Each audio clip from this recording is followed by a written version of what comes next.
সংবাদের শুরুতেই আছেন আকলিমা রশিদ ডালি। তাই শুনছিলেন সংবাদ শিরোনাম।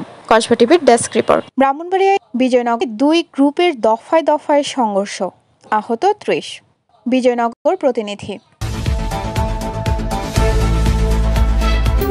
কসবা টিভি, হৃদয়ে বাংলা। ব্রাহ্মণবাড়িয়ার বিজয়নগরে পূর্ব শত্রুতার জেরে আধিপত্য বিস্তারকে কেন্দ্র করে দুপক্ষের সংঘর্ষে উভয় পক্ষের নারী পুরুষ সহ প্রায় ৩০ জন আহতের খবর পাওয়া গেছে।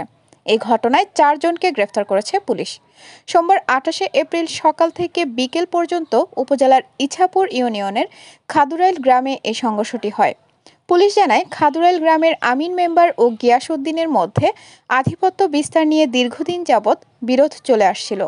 এই বিরোধকে কেন্দ্র করে গতকাল রবিবার রাতে তাদের মধ্যে মারামারি হয়।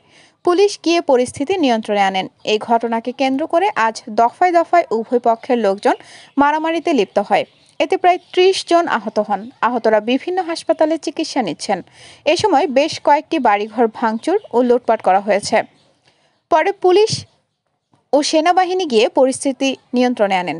বিজয়নগর থানার ওসি মোহাম্মদ শহীদুল ইসলাম জানান, আধিপত্য বিস্তারকে কেন্দ্র করে আমিন মেম্বার ও গিয়াসউদ্দিন গ্রুপের মধ্যে মারামারি হয়।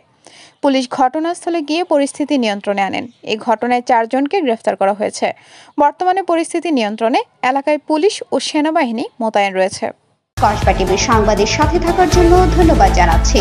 পরবর্তী সংবাদ পেতে আমাদের চ্যানেলটি সাবস্ক্রাইব করে রাখুন। হৃদয়ে বাংলা, কসবা টিভি।